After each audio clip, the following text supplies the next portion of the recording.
What's going on, Goody family? It's Dwayne Goodman here, and I am bringing you guys a Noah's Ark lesson, aka sermon of today, okay? And I did this off of Instagram Live, but it messed up, so I'm doing the whole sermon for you guys right now, okay? So let's get straight into it. Build your ark with God, okay? So first off, I want to start off with a scripture, which is Genesis chapter 6, verse 5 through 9.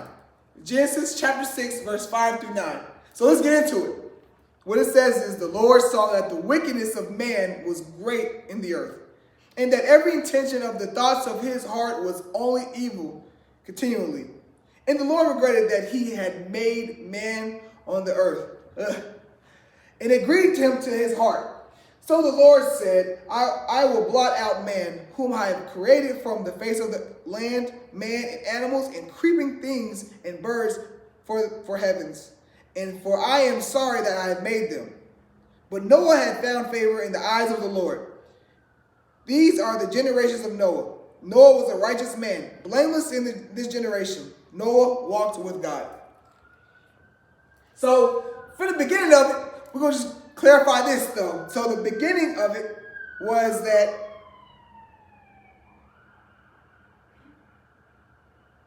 let's get into it. So, the beginning of it says is the world was corrupt, right? So, the beginning of the story, we kind of see that the world was corrupt, like it says right here. God made the world for us to enjoy a beautiful life, an amazing life, right? And all these things he made for us.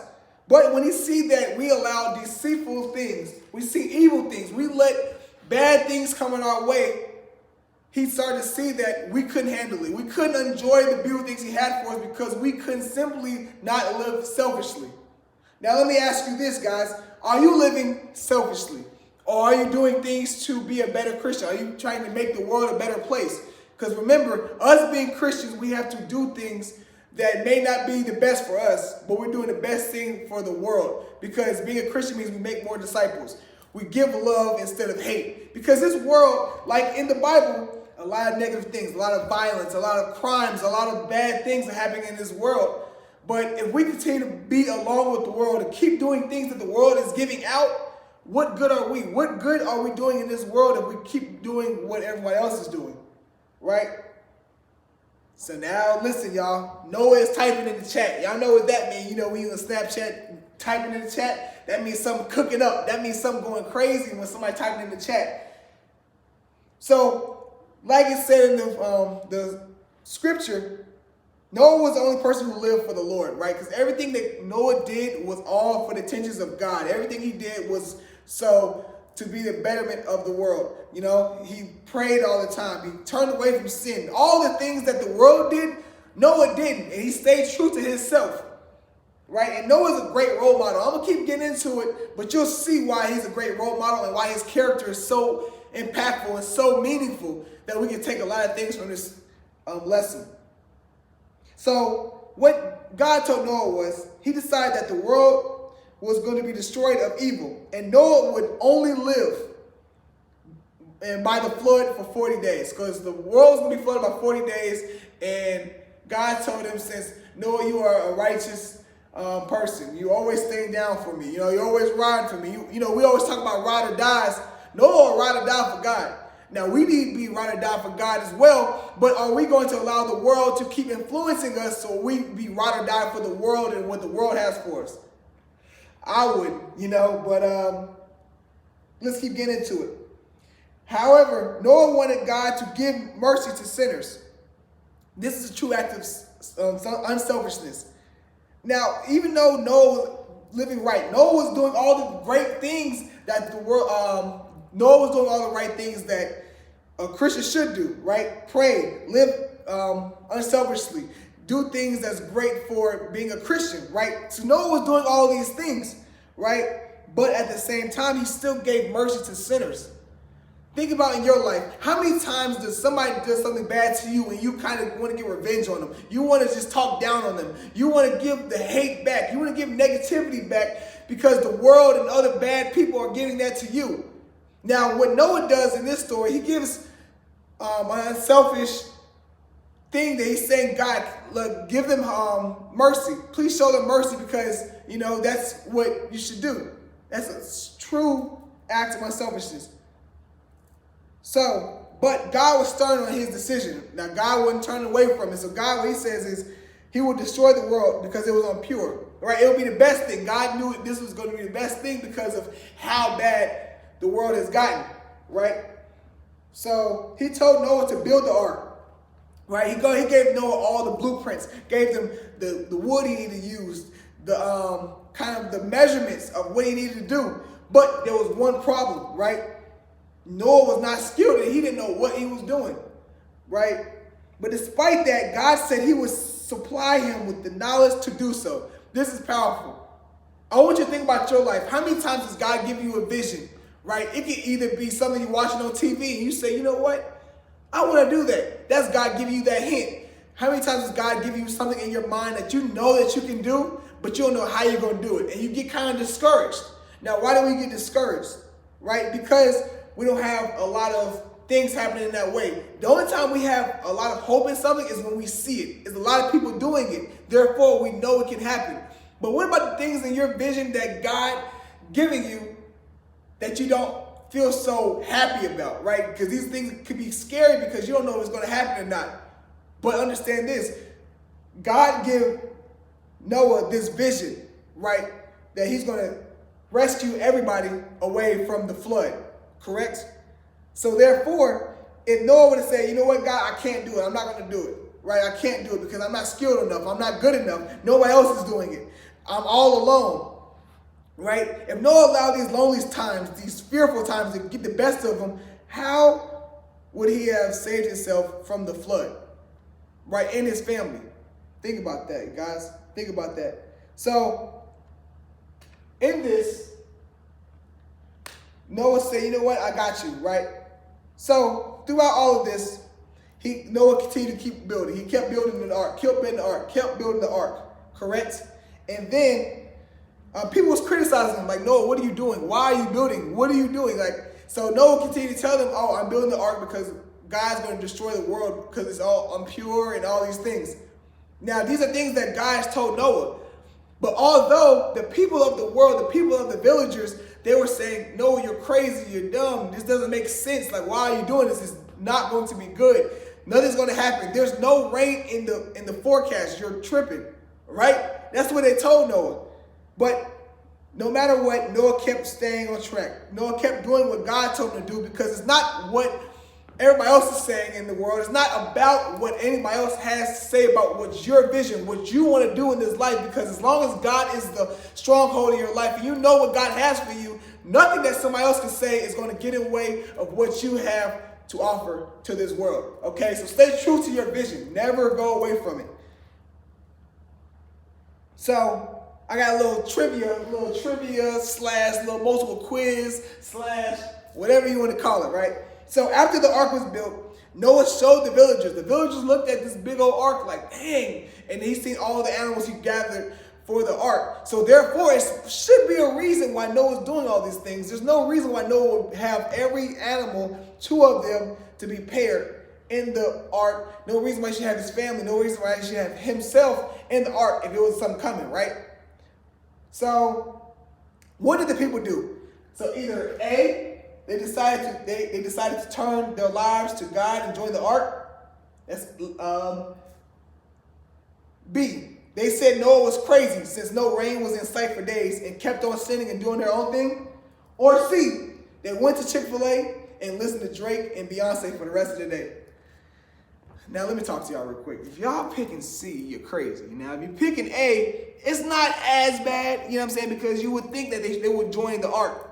But, next, they didn't join, of course, and they kept saying that he was crazy, and they kept on sinning, right? The world just kept doing what they wanted to do. The villagers kept doing what they wanted to do and ignored what Noah was doing, right? And so once Noah and his family joined the ark, the rain came and brought the flood, and drowning everything, and also the world was drowning as well. It said that the flood was so big that the mountains was just flooded over, right? The mountains was just flooded over, and everything was just all bad and all downhill from there, right? Because God did say he was destroying the whole world because it was impure and not good, okay? So,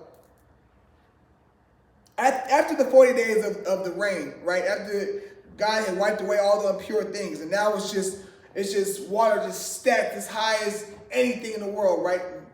Noah's just floating. Noah's floating, right?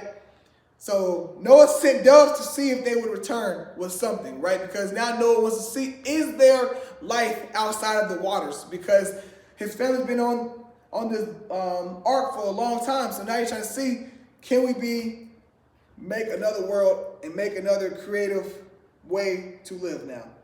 So the first week, right? The first time he let the doves out, he got nothing, right? The dove came right back and nothing happened. Okay, so he knew he had to wait a little longer. I'm gonna come back to this point. So remember, I'm talking about this point. The second time he returned, the dove came back with an olive tree, and the olive tree is going to mean a lot later too. So then the third week, the dove went out and didn't return. Which all this means was there was dry land somewhere, and the dove was stationed somewhere where there is life. So y'all may say, Dwayne, what's the importance of all this? I'm glad you asked. The first thing I want to bring up to you guys, I have 3 points. 3 good points I want y'all to also just tap in with me, all right? To understand, just follow along.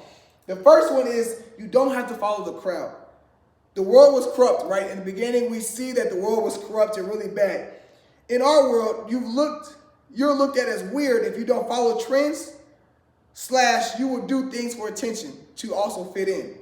Okay? Because in this world, it's important to fit in. You want to have friends. You want to have things in this life, right? You want to have this status. I want to buy the most designer's thing. I want to buy the biggest house. I want to have this thing because it's going to make me look nice. You want to fit in because that's what's going to make you feel loved in this world. Correct? So the biggest thing that this story is going to teach you is you don't have to follow the crowd in order to have a prosperous life, right? To love God, you can't love the world, right? Just like it says up there, you can't love the world because you can't grow with God chasing others' lives, especially if it won't benefit your walk with God. And I constantly always talk about this, and I'm going to keep talking about it. Your walk with God is the most important thing that you can do in this life. Mainly because when you follow other people, you're kind of following their intentions. You're following their passions. You're following what makes them feel like they feel accomplished. But when you feel the accomplishment from God and feel those things that you know is going to be true, then you'll start to see what God has for you. You won't see what God has for you if you continue to follow what someone else wants to do with their lives, because that is a distraction, right? This world's full of distractions, but the only thing is, are you going to come back to God to fulfill that blessing he has for your life?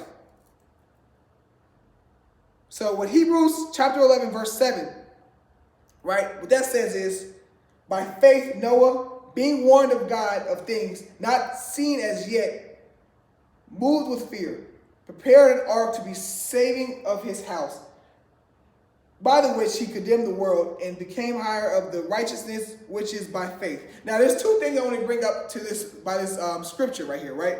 And the first thing is faith. Second thing is fear. Now, faith and fear is 2 different things, but they can go hand in hand in terms of occurrence, because when you have faith, you understand that everything that God says is going to happen is going to happen, right? You don't know when it's going to happen, but you're going to have faith in it because you know that God is a God who's going to deliver what he has for your life. On the other hand, if you have fear, there is no fear in God. There's no fear in love. So when you love what God is doing for your life, you won't see the fear in your walk with God, because you understand that fear is only from your own understanding. But in order to follow God, you have to not turn to your own understanding, but you have to turn to what he has for your life. I know I'm speaking to somebody out there. I don't know when you're watching this, I'm talking to somebody right now. Okay, so turn away from that fear. That fear is no good if you're trying to follow what God has for your life, because as long as you have faith, you will see that fear has nothing to do with your advancement with God. The second point I have for you guys is walking with God brings nothing but beauty. So now let's look at what Noah endured. So in this story, we understand that Noah endured a lot of things, correct? People criticize Noah. So he went through a learning curve to learn how to build the ark, first off. He was being casted away by others during the whole time he was trying to save the world. He's trying to save other people. Mind you, Noah was the person who's trying to help the world. Noah was the person trying to say, you know what, God, show mercy to these people. Show mercy to these people. These people deserve to live, right? Noah was showing so much care for these other people that people still cast him away. People still was saying, Noah, you're dumb, you're crazy, what you doing, right? And think about your life. How many times have you shown love to other people and they kind of talk down on you? They casted you away, right? What would you do in that circumstance, right? Would you turn away from what you're doing because you say, people are saying I'm a bad person. People are saying that what I'm doing means nothing. People are saying that I am no good, right? And you just turn away from your own vision in your life. Because understand this, y'all. If we turn away from what God has for us and try to do what the world say we should do, imagine if Noah did the same thing. Noah wouldn't have been alive. Noah would have died along with the crowd, right? Remember the first point that I had for you guys was don't follow the crowd, because Noah would have died with the crowd if he continued to follow with him, right? So think about this. So even all the things that Noah was casted away, Noah was doing all these good things, but people said it was bad things. Despite all of these things, Noah survived what would have killed him. All the things that he endured, right, was the learning curve, trying to learn how to build the ark, being casted away, being talked down, being lonely, because it's lonely being a Christian. So Noah was lonely in that moment. But despite all these things, that wasn't what killed him. What the world and what the bad things people said to him wasn't what killed him. But he survived what killed the rest of the world, right? Because understand this, all the people in the village and everybody in the world, they did bad things, they did negative things, they did horrible things, and it looked fun. Noah could have joined in on that fun just to fit in, but he would have died just like everybody else. You know what I'm saying? So everything he endured didn't kill him, but following the crowd expectations would have killed him in that instance. And lastly, the last lesson for y'all is even when things are going good, keep waiting for God's guidance. Noah had the doves fly for land, right? We remember the doves. Remember I kept talking about the doves the first week, second week, and the third week. It had to fly out 3 times before it was okay to leave the ark after the flood. It took 3 times.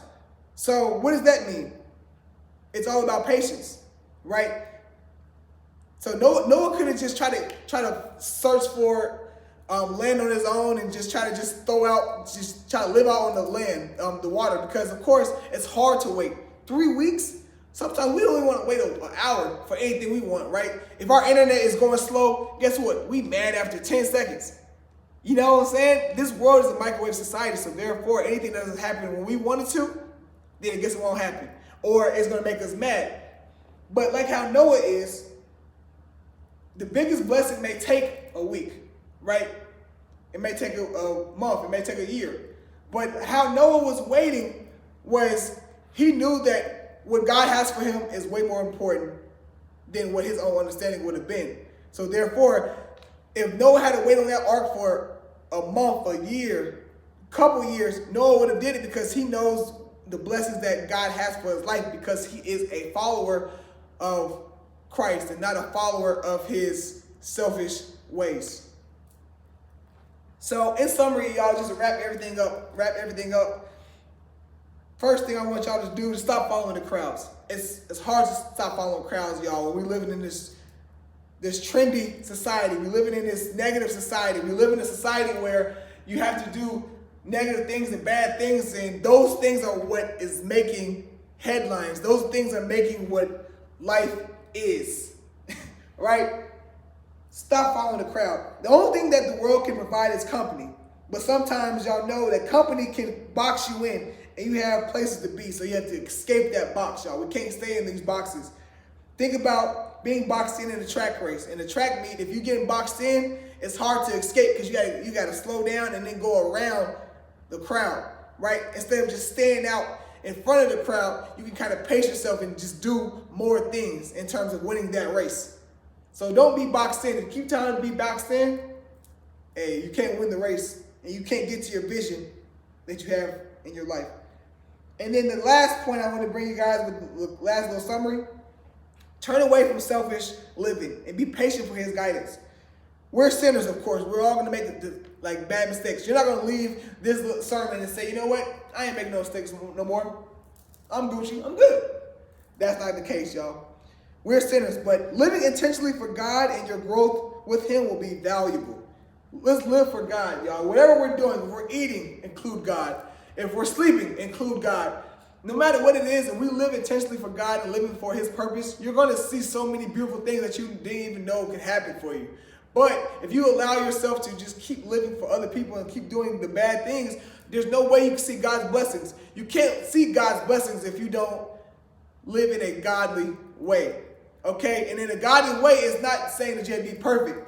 It's just including God in your walk, including God in whatever you're doing in this life, because this life is made for us to be beautiful, but we can't see the beautiful if we live in an ugly way. Ooh, that went over some of y'all heads. I already know it did. But understand that when things go good, turn toward his opportunities for your life. So no matter what happens, y'all, the good, the bad, the ugly, or the beautiful, understand that everything is going to happen according to God's timing. So be patient for his guidance, because God only wants to see beautiful things for you. And one day you will soar in this world, soar above it, because staying on the land and staying afloat isn't good enough. We got to soar above it, because what God has for us is to impact the world and live in a loving manner, in a great manner. I love you guys. Thank you so much. Catch y'all next week.